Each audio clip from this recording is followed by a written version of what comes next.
اعوذ باللہ من الشیطان الرجیم، بسم اللہ الرحمن الرحیم۔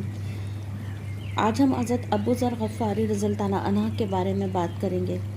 حضرت ابو ذر رضی اللہ تعالیٰ عنہ قبیلہ غفار کے ایک فرد تھے۔ جب انہیں رسول اللہ صلی اللہ علیہ وآلہ وسلم کے دعوی نبوت کی خبر پہنچی تو تحقیق حال کے لیے اپنے بھائی کو مکہ روانہ کیا۔ انہوں نے مکہ معظمہ پہنچ کر رسول اللہ صلی اللہ علیہ وآلہ وسلم سے ملاقات کی، پھر واپس آ کر حضرت ابو ذر رضی اللہ عنہ کو آپ صلی اللہ علیہ وآلہ وسلم کے کلام اور تعلیمات کا حال سنایا۔ حضرت ابو ذر کو ان کے بیان سے تشفی نہ ہوئی، لہٰذا وہ خود مکہ معظمہ پہنچے۔ وہ رسول اللہ صلی اللہ علیہ وآلہ وسلم کو پہچانتے نہ تھے اور کسی سے پوچھنا بھی پسند نہ کرتے تھے، لہٰذا وہ مسجد میں ٹھہر گئے۔ رات کے وقت حضرت علی رضی اللہ عنہ ان کے پاس سے گزرے اور انہیں اپنے گھر لے گئے۔ صبح کو حضرت ابو ذر رضی اللہ عنہ واپس مسجد آ گئے۔ دوسری اور تیسری رات کو بھی ایسا ہی ہوا۔ حضرت علی رضی اللہ عنہ نے ان سے آنے کا مقصد پوچھا۔ حضرت ابو ذر رضی اللہ عنہ نے بتایا کہ وہ رسول اللہ صلی اللہ علیہ وآلہ وسلم سے ملنے آئے ہیں۔ حضرت علی رضی اللہ عنہ ان کو اپنے ساتھ لے گئے۔ حضرت ابو ذر رضی اللہ عنہ رسول اللہ صلی اللہ علیہ وآلہ وسلم کی خدمت میں حاضر ہو کر مسلمان ہو گئے۔ حضرت ابو ذر رضی اللہ عنہ نے مکے میں اپنے اسلام کا اعلان کیا۔ اس اعلان پر انہیں خوب زد و کوب کیا گیا۔ اتفاق سے حضرت عباس رضی اللہ عنہ ادھر آ نکلے، انہوں نے ان کو بچایا۔ دوسرے دن پھر ایسا ہی ہوا۔ پھر حضرت ابو ذر رضی اللہ عنہ اپنے وطن واپس آ گئے اور اپنی قوم سے اپنے اسلام کو چھپایا۔ تبلیغ اسلام۔ اس واقعے کے کچھ عرصے بعد حضرت ابو ذر رضی اللہ تعالیٰ عنہ ماں اپنی والدہ اور اپنے بھائی حضرت انیس رضی اللہ عنہ کے پھر مکہ معظمہ آئے۔ مکے کے سامنے پہنچ کر انہوں نے پڑاؤ کیا۔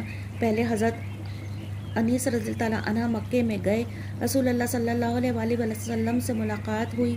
وہاں سے واپس آ کر حضرت انیس رضی اللہ عنہ نے کہا، اللہ کی قسم وہ سچے ہیں۔ پھر حضرت ابو ذر رضی اللہ عنہ رسول اللہ صلی اللہ علیہ وآلہ وسلم کے پاس گئے۔ راستے میں انہوں نے ایک شخص سے رسول اللہ صلی اللہ علیہ وآلہ وسلم کا پتہ پوچھا۔ پتہ پوچھنا تھا کہ لوگوں نے انہیں مارنا شروع کر دیا، یہاں تک کہ وہ بے ہوش ہو گئے۔ ہوش میں آئے تو زمزم کے پاس گئے، زخم دھوئے اور 1 مہینے تک وہیں رہے۔ اتفاق سے ایک رات کو بیت اللہ میں ان کی ملاقات رسول پاک صلی اللہ علیہ وآلہ وسلم اور حضرت ابو بکر صدیق سے ہوئی۔ حضرت ابو بکر صدیق رضی اللہ تعالیٰ عنہ انہیں اپنے گھر لے گئے، ان کی مہمانداری کی، پھر رسول اللہ صلی اللہ علیہ وآلہ وسلم کی خدمت میں آئے۔ آپ نے فرمایا، تم ابھی چلے جاؤ اور اپنی قوم میں تبلیغ کرو۔ حضرت ابو ذر رضی اللہ عنہ واپس چلے آئے، اپنے بھائی اور اپنی والدہ سے اپنے اسلام لانے کا ذکر کیا، پھر وہ دونوں بھی مسلمان ہو گئے۔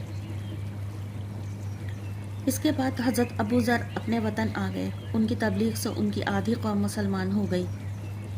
جب رسول اللہ صلی اللہ علیہ وآلہ وسلم نے ہجرت کی تو حضرت ابو ذر بھی ہجرت کر کے مدینہ آ گئے۔ ایک دن رسول اللہ صلی اللہ علیہ وسلم کہیں جا رہے تھے، حضرت ابو ذر بھی ساتھ تھے۔ رسول اللہ صلی اللہ علیہ وآلہ وسلم ایک جگہ انہیں بٹھا کر آگے چلے گئے۔ جاتے وقت رسول اللہ صلی اللہ علیہ وسلم نے ان سے فرمایا، اسی جگہ رہنا۔ کچھ دیر بعد حضرت ابو ذر رضی اللہ عنہ نے ایک خوفناک آواز سنی۔ انہوں نے رسول اللہ صلی اللہ علیہ وآلہ وسلم کے پاس جانے کا ارادہ کیا، پھر انہیں یاد آ گیا کہ رسول اللہ صلی اللہ علیہ وآلہ وسلم نے فرمایا تھا، اسی جگہ رہنا جب تک میں نہ آؤں، لہٰذا وہ اس جگہ سے نہ ہٹے۔ کچھ دیر بعد رسول اللہ صلی اللہ علیہ وآلہ وسلم تشریف لائے تو انہوں نے کہا، اے اللہ کے رسول صلی اللہ علیہ وآلہ وسلم، میں نے ایک آواز سنی تھی۔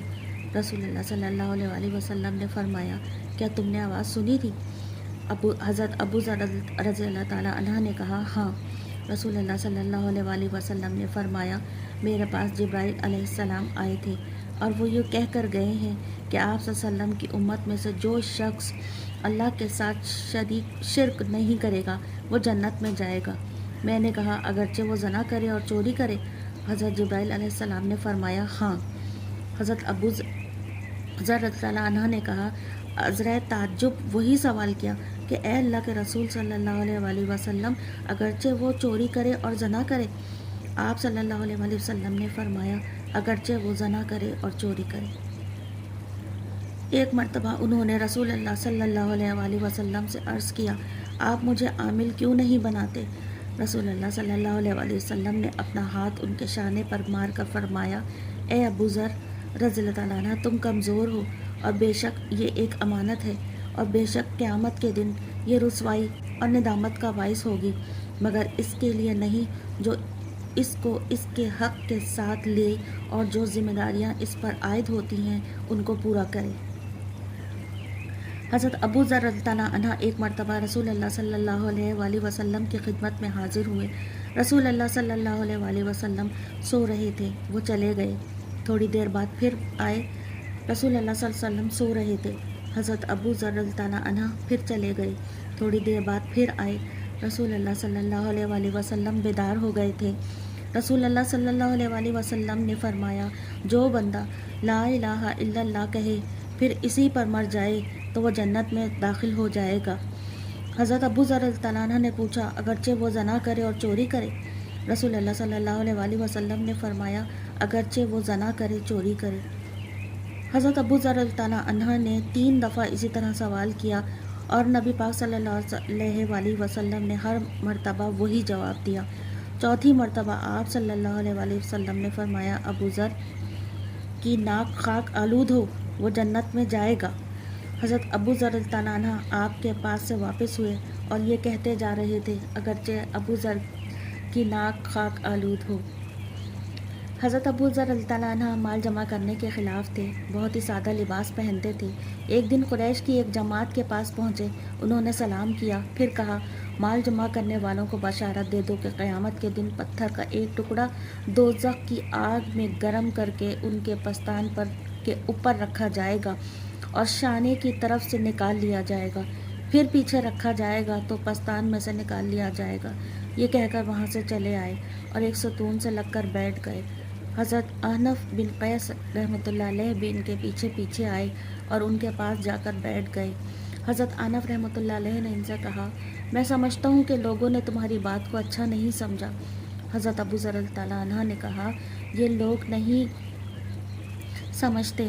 ایک دن مجھ سے میرے خلیل نبی صلی اللہ علیہ وآلہ وسلم نے فرمایا، اے ابو ذر، تمہیں احد پہاڑ نظر آ رہا ہے؟ میں آفتاب کی طرف دیکھنے لگا کہ کس قدر دن باقی ہے۔ میں یہ سمجھا کہ نبی پاک صلی اللہ علیہ وسلم مجھے کسی کام کے لیے بھیجنا چاہتے ہیں۔ میں نے کہا، جی ہاں، مجھے احد پہاڑ نظر آ رہا ہے۔ رسول پاک صلی اللہ علیہ وآلہ وسلم نے فرمایا، میں نہیں چاہتا کہ میرے پاس احد پہاڑ کے برابر سونا ہو اور میں اسے خرچ نہ کروں، میں تو چاہتا ہوں کہ سب خرچ کر دوں سوائے 3 دینار کے جو قرض کی ادائیگی کے لیے روک لوں۔ اس کے بعد حضرت ابو ذر رضی اللہ تعالیٰ عنہ نے کہا، یہ لوگ کچھ نہیں سمجھتے، یہ لوگ دنیا جمع کرتے ہیں، اللہ کی قسم میں ان سے قرض نہیں مانگوں گا اور نہ ہی ان سے دینی مسئلہ پوچھوں گا یہاں تک کہ میں اللہ سے مل جاؤں۔ حضرت ابو ذر رضی اللہ عنہ اپنے امیر کی اطاعت بڑی سختی سے کرتے تھے اور خود کہا کرتے تھے کہ اگر کسی حبشی کو بھی مجھ پر امیر بنا دیا جائے گا تو میں اس کا حکم سنوں گا اور اطاعت کروں گا۔ ایک دن حضرت ابو ذر رضی اللہ تعالیٰ عنہ نے اپنے غلام کو اس کی ماں کی برائی کر کے آر دلائی۔ رسول صلی اللہ علیہ وآلہ وسلم نے سن لیا، فرمایا، اے ابو ذر، تم نے اس کی ماں کی برائی کر کے اسے آر دلائی، تم میں ابھی تک جاہلیت کی خصلت باقی ہے۔